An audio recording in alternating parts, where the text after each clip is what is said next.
Cheated by my wife, mocked in court by her lover, they thought I lost, until I exposed them.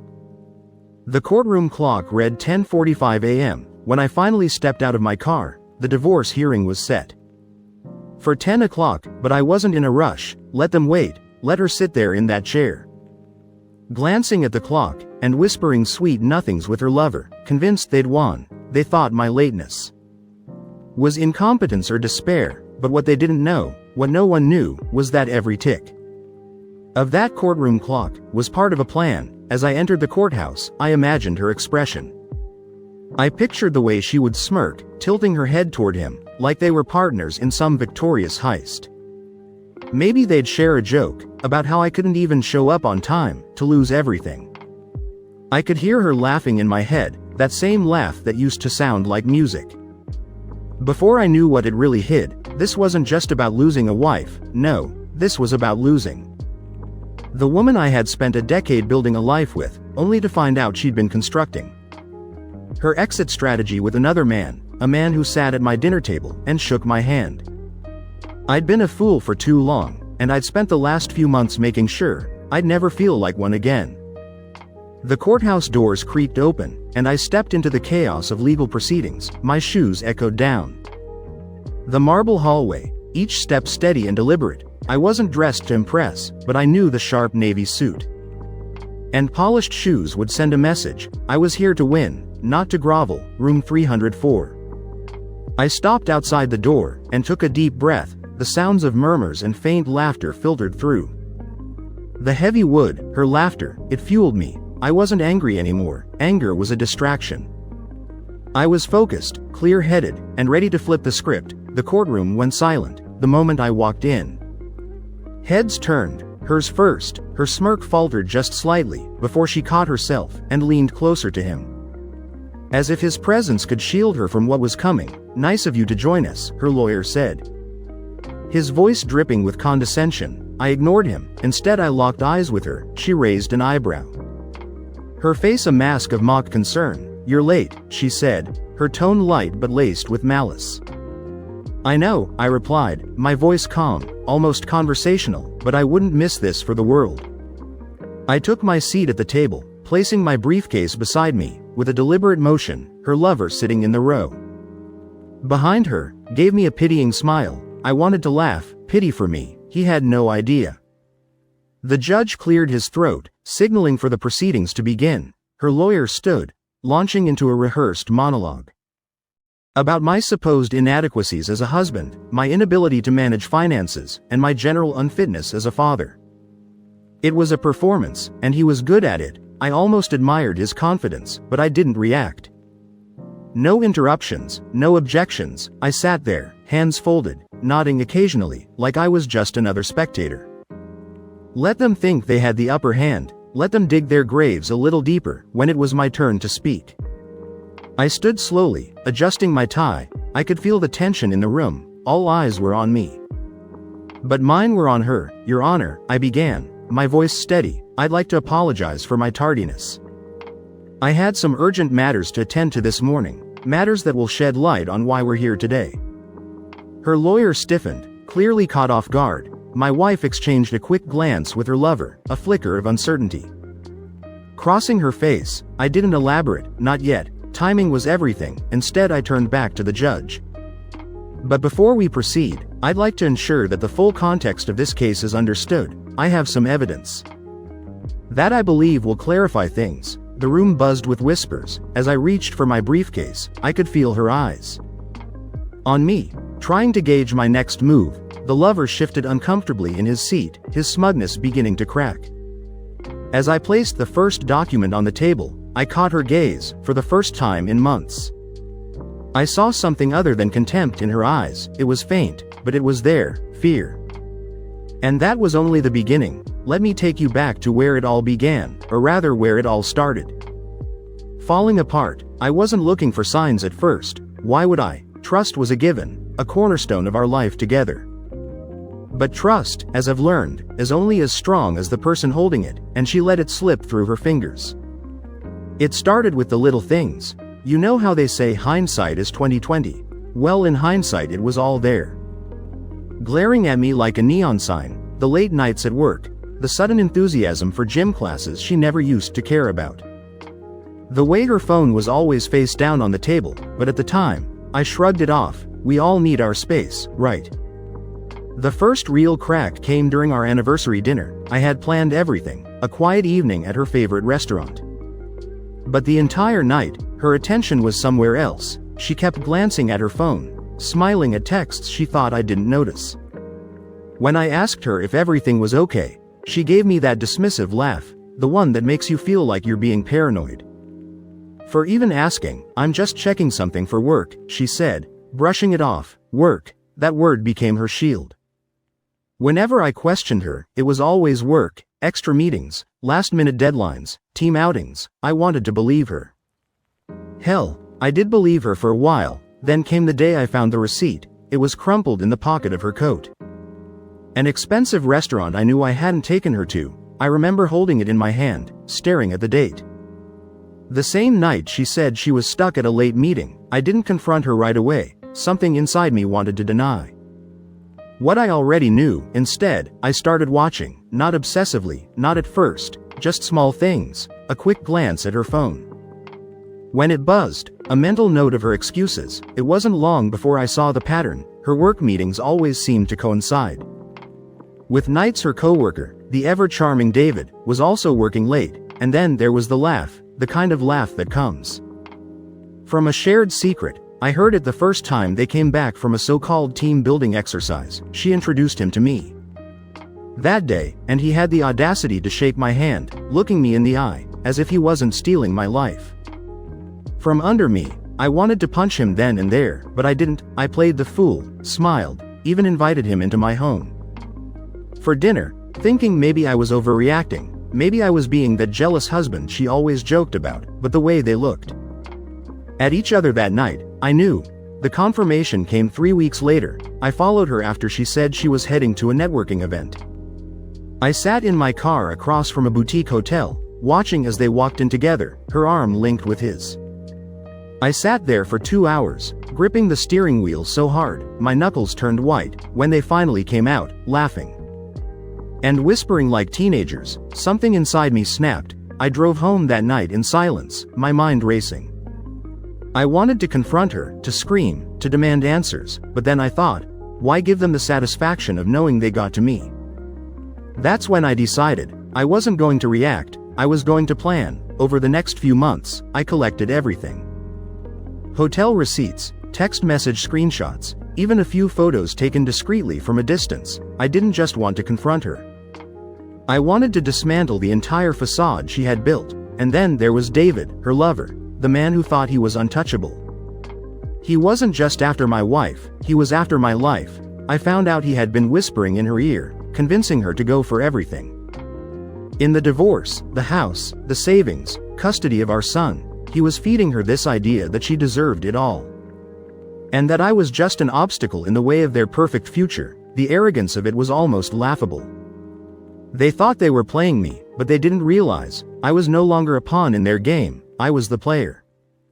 And every move they made was leading them closer to the checkmate I had been planning all along. So when I walked into that courtroom, late but deliberate, I wasn't just facing my wife and her lover. I was facing two people who had no idea that their perfect little scheme was about to implode. And trust me, I wasn't going to let them off easy. Walking into that courtroom was like stepping onto a stage where every actor thought they knew their lines, except I had rewritten the script. My wife sat there, her lover a few seats behind her, both of them exuding smug confidence. They thought they were about to watch my life crumble. Little did they know, the only thing falling apart that day would be their delusions. Her lawyer stood first. He was a tall, sharp-dressed man with the kind of presence that made you think he could talk his way out of a burning building. His voice was smooth, his tone condescending, as he laid out their case, my supposed incompetence, financial irresponsibility, and a host of other exaggerated claims, designed to paint me as a man unworthy of anything, my home, my savings, or even my son. I sat there quietly, my face a mask of indifference. Let them pile on the lies. Let the world see their confidence. I wanted everyone to witness the moment that confidence shattered. Your Honor, her lawyer concluded, it is evident that my client has endured significant hardship in this marriage, and we respectfully request full custody of the child, the marital home, and alimony to secure her future. Full custody, alimony. It took everything in me not to laugh out loud. Instead, I let my lawyer, Mr. Grant, handle the formalities. He was a no-nonsense kind of guy, not the type to waste time on theatrics. He stood calmly, adjusted his glasses, and addressed the court, with a quiet confidence that silenced the room. Your Honor, Grant began. My client has remained patient and composed throughout these proceedings, despite the baseless accusations leveled against him. However, the time has come to present the truth, and with that, the tide began to turn. Grant handed a thick folder to the judge, filled with the evidence I had spent months collecting. The judge flipped through it, his expression shifting from curiosity to stern disapproval. The photos of my wife and her lover entering the boutique hotel. The text messages, the receipts, it was all there, laid out in black and white, a timeline of betrayal. The courtroom fell silent. Her lawyer stammered, scrambling to object. Your Honor, this evidence, this is a violation of privacy. The judge cut him off. Privacy, Mr. Taylor. Your client's actions were neither private nor lawful. I suggest you sit down. For the first time, I allowed myself to glance at her. My wife, soon to be my ex-wife, was no longer smirking. Her face was pale, her eyes darting between the judge, the folder, and me. Behind her, her lover shifted uncomfortably, his smugness replaced by something I could only describe as dread. Grant continued, his voice steady and deliberate. Furthermore, Your Honor, we have evidence of financial misconduct. My client's wife, along with her acquaintance, has been using joint marital funds for personal luxuries and trips. At this, her lover's face turned ashen. He leaned forward, whispering something to her, but she shook her head, too stunned to respond. The courtroom buzzed with murmurs. As the weight of their actions sank in, the judge leaned back in his chair, steepling his fingers. Mrs. Stanley, he said, addressing her directly. Is there anything you'd like to say in response to these allegations? She opened her mouth, but no words came out. Her lawyer stepped in, fumbling for damage control. Your Honor, my client, we request a recess to review these claims. The judge shook his head, denied. We proceed, and just like that, their facade began to crumble. Grant wasn't finished. He pulled out one last piece of evidence, a signed statement from a private investigator, detailing everything from their affair to their attempts to siphon money out of my accounts. The courtroom erupted. Journalists scribbled furiously, cameras flashed, and the gallery whispered with barely contained shock. My wife finally spoke, her voice trembling. This isn't fair. He's just trying to humiliate me. The judge's gaze was cold.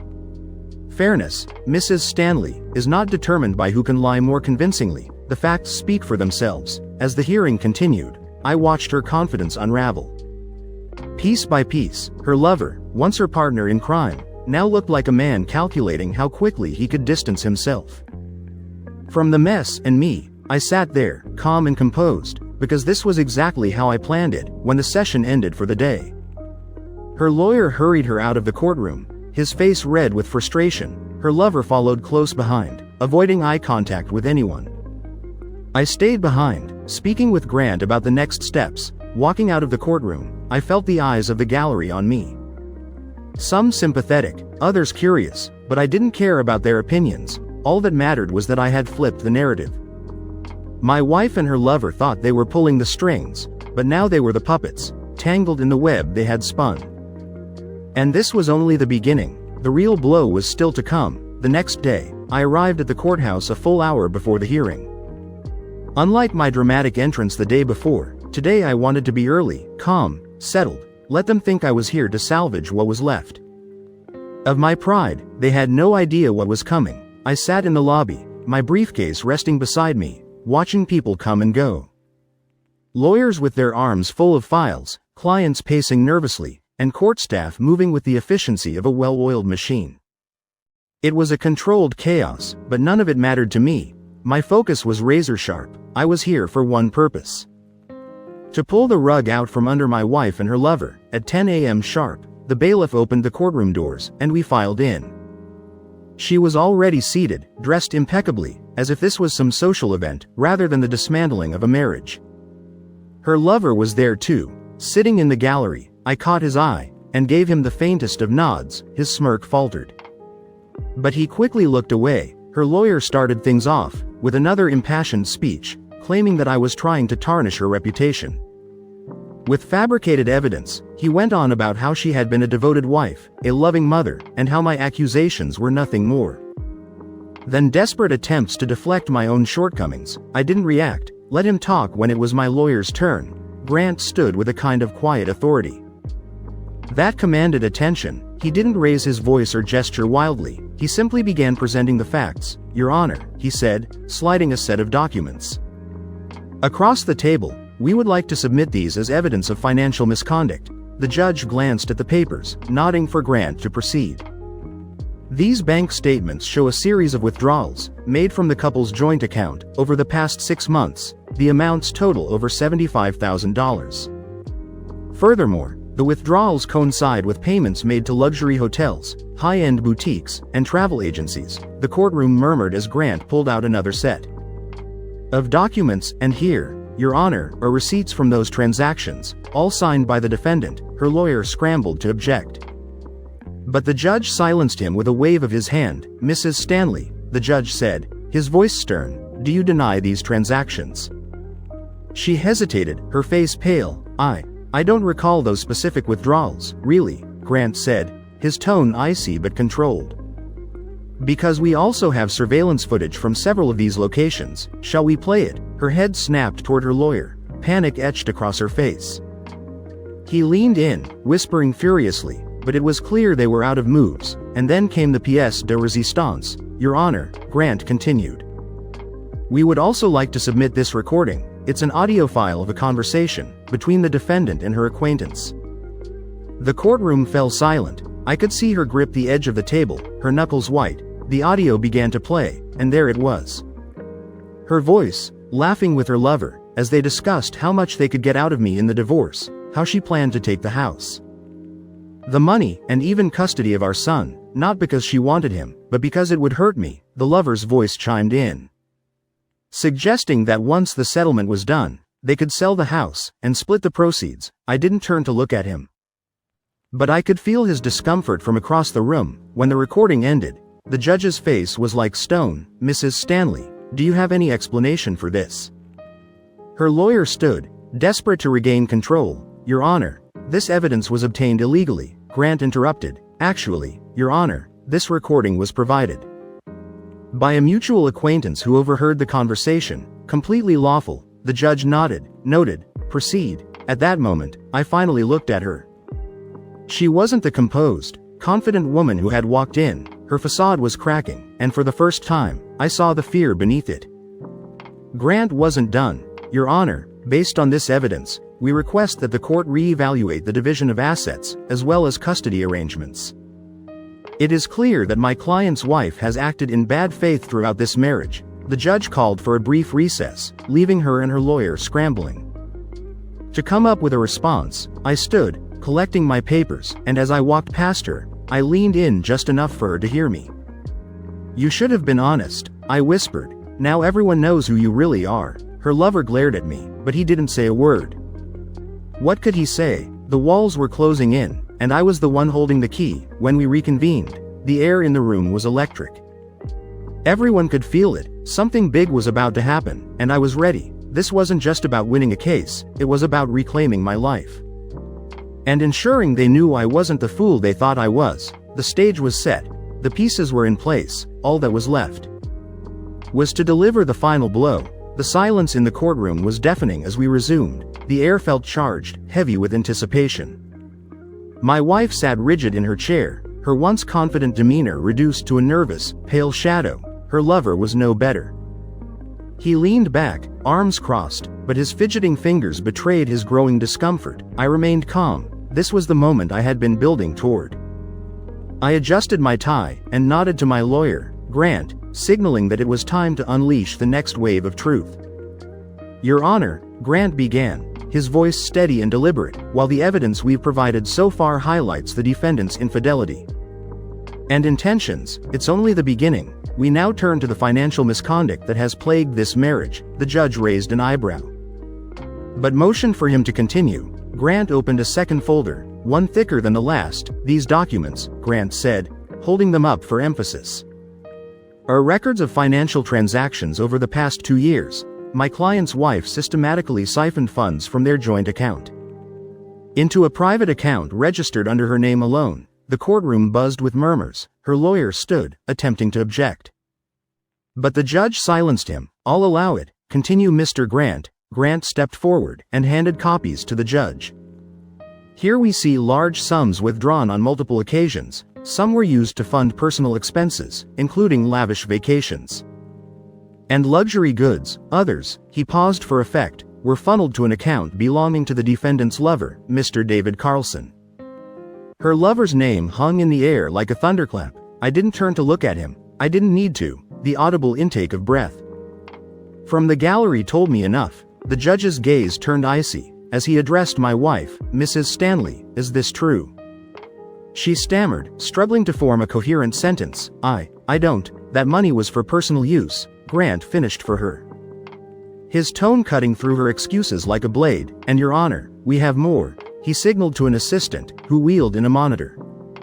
Moments later, bank statements and transaction records were displayed for the courtroom to see. Highlighted lines showed transfers to hotel chains, luxury brands, and one particularly damning payment, a $10,000 wired to David Carlson's account, labeled as a loan. Mrs. Stanley, Grant said, turning to her, do you deny making these transactions? Her face was a mixture of panic and humiliation. I didn't mean to. Grant pressed on, unrelenting. And the $10,000 loan, was that meant to cover expenses for the man you were building a future with, the same man who, by the way, has no steady income and no assets in his name? David's face turned beet red. He stood abruptly, ready to protest, but the judge silenced him with a single glare. This is highly irregular, her lawyer interjected, clearly desperate to regain control. My client's financial decisions are her prerogative. Grant cut him off. Not when those funds come from a shared marital account, not when my client's resources are being misused to support an affair. The judge nodded, his expression grim. I've heard enough. Mrs. Stanley, do you have anything to say in your defense? She looked at her lawyer, then at me, as if hoping for some kind of reprieve, but there was none. This has been a misunderstanding, she finally said, her voice barely above a whisper. A misunderstanding. I couldn't help but interject, my voice calm but firm. You mean the months of lying, the financial deceit, and the plans to take everything from me, that kind of misunderstanding? Her eyes darted away, unable to meet mine. Grant stepped back, letting the evidence speak for itself. The judge leaned forward, his hands clasped on the bench. Mr. Stanley, he said, turning to me, do you have any final statements regarding these allegations? I stood, meeting his gaze directly. Your Honor, I worked hard for everything we had. I trusted her with not just our finances, but our future, and she took advantage of that trust. All I ask is for fairness, for the court to see what she's done, and make a judgment accordingly. The judge nodded. Thank you, Mr. Stanley. I'll take all evidence under consideration. As I sat back down, I stole a glance at her lover. He looked like a man realizing the walls were closing in. And they were, because this wasn't just about proving their betrayal, it was about ensuring they felt the weight of every action they had taken. The session ended with a call for closing arguments to be presented the next day. As we filed out, her lawyer hurried her down the hallway, whispering furiously. David trailed behind them, looking more like a kicked dog than the smug man he had been just days ago. I walked out of that courtroom, knowing I had shifted the scales. They thought they were untouchable, but now they were the ones scrambling for footing. And the best part, the hardest blow was still yet to come. The courtroom was quieter than usual the next day. The air felt heavier, like everyone knew something monumental was about to happen. Even her smugness, which had been her armor, was gone. My wife sat in silence, her lover conspicuously absent this time, likely too ashamed to face the fallout. I sat across from her, calm and composed, my focus now entirely on one thing, Donald, our son. He was the only reason I had tolerated her antics. For as long as I had, but today, that tolerance ended. Today I was going to make sure he stayed with me. Where he belonged. Her lawyer, still trying to recover from the financial blow we had delivered, shuffled his papers nervously. Your Honor, he began, we will now address the matter of custody for the minor child, Donald Stanley. The judge nodded and turned to me. Mr. Stanley, as the father, do you wish to pursue custody of the child? I stood, my voice steady but passionate.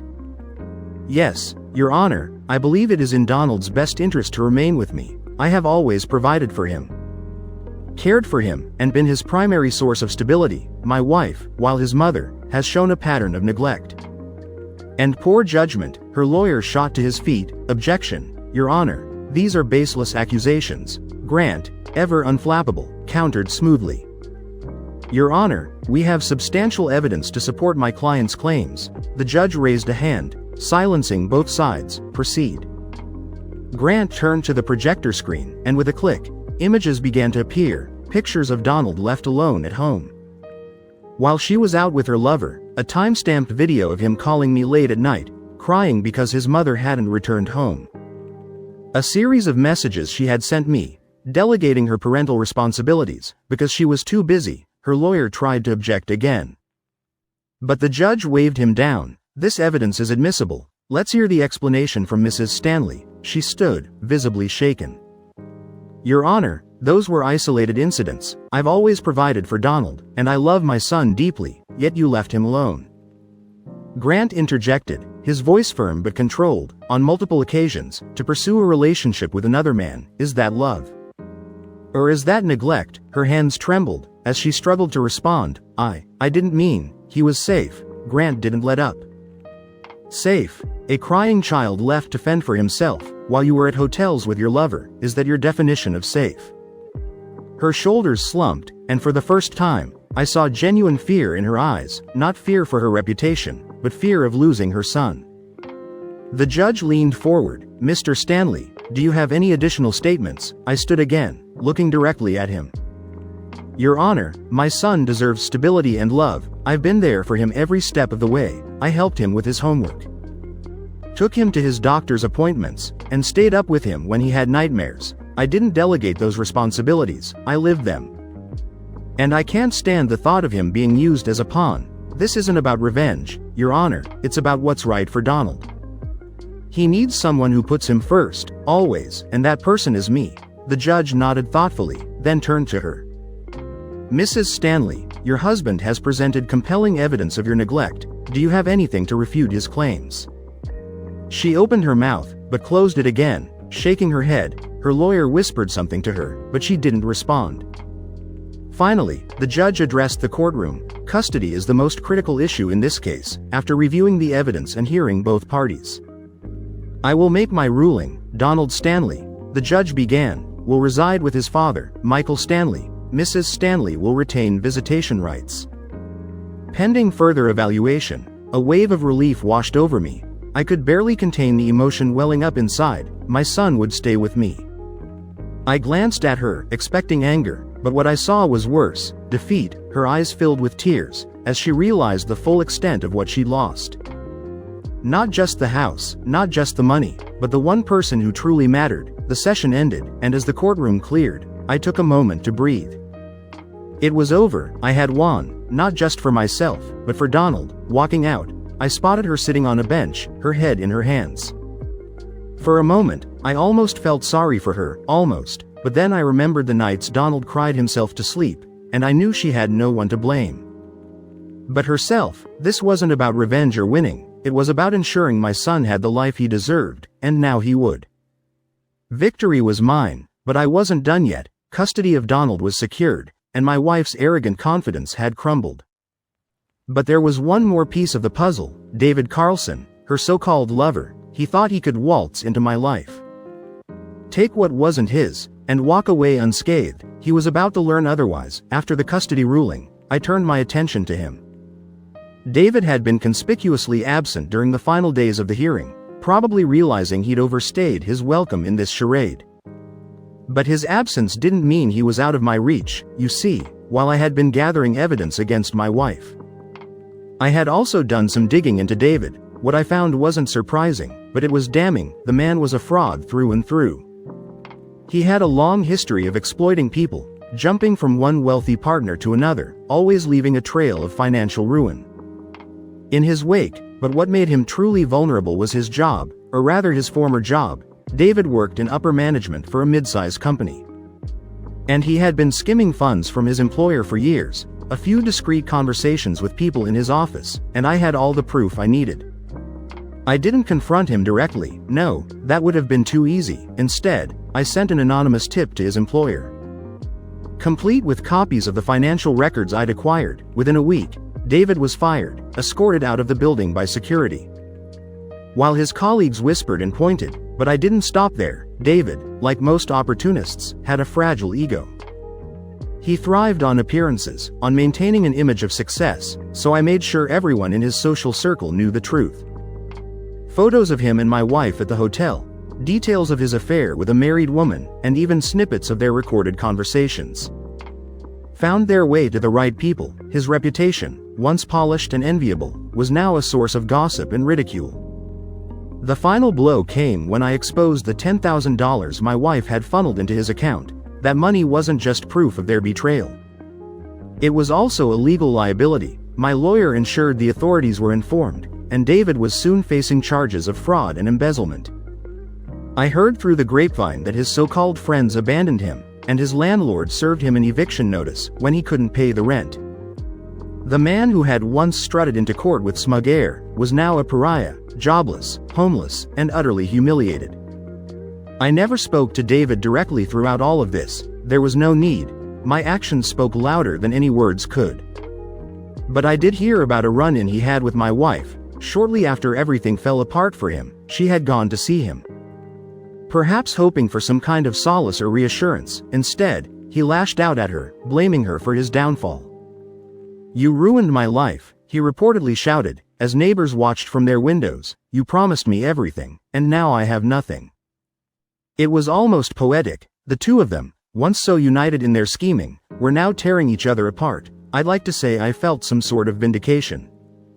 But honestly, it wasn't about David. It was never about him. He was a symptom, not the disease. My focus was always on rebuilding my life and protecting my son. David's downfall was just a bonus, a reminder that people like him never win in the end. Still, I couldn't help but feel a grim satisfaction, knowing he'd finally gotten what he deserved. He had walked into my life thinking he was untouchable, and now he was the one left with nothing. As for me, I moved forward. My son was safe. My future was mine to shape. And the toxic chapter of my life that had included David Carlson was firmly closed. Justice had been served, and for the first time in a long time, I felt free. After the courtroom debacle and David's downfall, my wife, no, my ex-wife, was left to confront the mess she had created. Watching her in that courtroom, as the judge announced the final custody ruling and dismissed her financial claims, was one thing. But what followed afterward was something I hadn't fully anticipated. She wasn't the woman I'd married anymore. That version of her, the one I had once loved and admired, was long gone. What remained was a hollow shell of someone who had gambled everything and lost. It started immediately after the hearing. As we left the courtroom, her lawyer was already distancing himself, muttering something about needing to reevaluate their strategy for any appeals. She didn't even respond. She just stood there, staring into space, clutching her purse, like it was the only thing she had left. I walked past her without a word. There was nothing to say, but as I reached the door, I heard her voice, low and trembling. "Michael, wait." I turned slowly, meeting her gaze. Her eyes were red, tears threatening to spill over. "What do you want?" I asked, my voice cold and steady. I didn't mean for things to end like this," she stammered. "I just thought." "You thought what?" I interrupted. "That you could lie, cheat, and take everything from me. That I'd just roll over and let you destroy my life." Her lips quivered, and for a moment, I thought she might lash out, but instead she broke down. Tears streamed down her face. As she choked out, "I didn't mean to lose everything. I didn't think it would end like this." Her despair was palpable. But I didn't feel sympathy, not anymore. She wasn't crying for what she had done to me, or our son. She was crying for herself. For the life she thought she deserved, but had thrown away. You made your choices, I said, my tone unyielding. You chose him, you chose to betray me, and now you're facing the consequences. Don't expect me to feel sorry for you. I walked away, leaving her standing there, sobbing in the hallway. It was a harsh moment, but one that felt necessary. Over the next few weeks, her life continued to unravel. Without the financial security she had banked on, she struggled to maintain the lifestyle she had grown accustomed to. David was no longer in the picture, having disappeared after his public humiliation and legal troubles. She was alone, drowning in the aftermath of her own decisions. Mutual friends told me she had tried to reach out to them, looking for support, but even they had distanced themselves. No one wanted to be associated with the woman who had betrayed her husband and abandoned her family for a fleeting affair.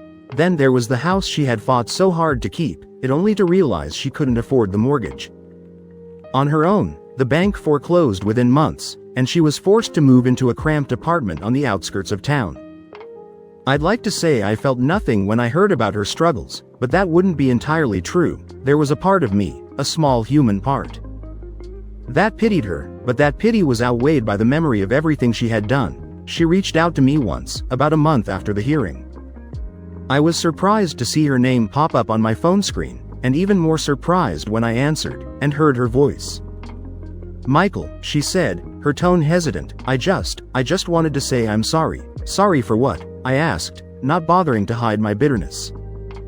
For everything, she replied. For what I did to you, to Donald, to us. I was stupid and selfish, and I don't know how to make it right. I took a deep breath, letting her words hang in the air. You can't, I said finally. What's done is done. All you can do now is live with it. There was a long pause, and then she whispered, Do you think Donald will ever forgive me? That's up to him, I replied. But if you want his forgiveness, you'll have to earn it, and that starts with being honest, with him, with yourself. She thanked me softly before hanging up. It was the last time I heard from her directly. I've heard bits and pieces about her since then. How she's trying to rebuild her life, how she's working a menial job just to make ends meet, but I don't dwell on it. She's no longer my problem, no longer my responsibility. Her despair was the natural result of her choices, a stark reminder that betrayal and greed come with a cost, and while I wouldn't say I found joy in her suffering, I did find closure, for the first time in years. I could look forward without the weight of her shadow hanging over me. My life was my own again, and I intended to make the most of it. The courtroom battles were over, the verdicts delivered, and the dust had finally settled. I had walked through fire and come out the other side.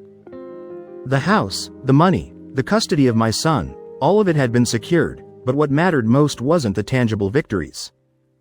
It was the freedom, the sense of reclaiming my life, as I stood in the quiet of my new home, looking out the window.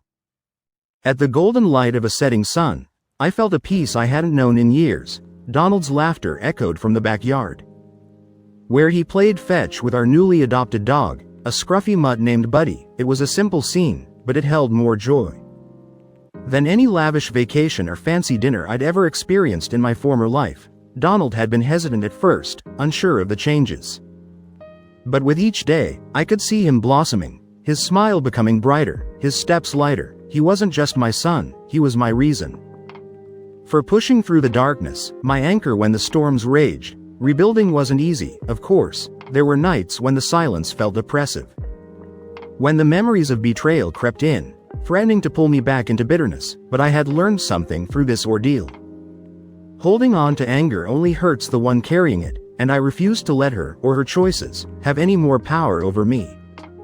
One day, Donald came home from school with a drawing in his hand. It was a crude but heartfelt picture of the two of us, standing together with Buddy wagging his tail beside us. Above it, in large blocky letters, he had written, "My family." I knelt down to his level, pulling him into a hug. "I'm proud of you, Buddy," I whispered. "Are you happy, Dad?" He asked, looking up at me with those earnest eyes that always saw straight to the heart of things. "I am," I replied honestly. "Because we're together, and no matter what, we'll always have each other." The days turned into weeks, and slowly but surely, life began to take on a new rhythm. I threw myself into my work, rediscovered old hobbies, and even started making new friends. I wasn't rushing into anything, but I allowed myself to imagine a future, where happiness wasn't a fleeting concept, but a constant companion. As for my ex-wife, I heard through mutual acquaintances that she was struggling to piece her life back together. Her lover had vanished, her social circle had dwindled, and the house she fought so hard to claim was long gone. There was a certain poetic justice in it all, but I didn't dwell on her downfall. She had made her choices, just as I had made mine. One sunny afternoon, as Donald and I were working in the garden, well, I was working, and he was mostly chasing Buddy around. I felt a sense of clarity wash over me. The past was a part of me, but it no longer defined me. The betrayal, the court battles, the sleepless nights, they were all chapters in a story that had led me to this moment, and in this moment, I was free. That night, as I tucked Donald into bed, he reached up and hugged me tightly. "I'm glad we're home, Dad," he said sleepily.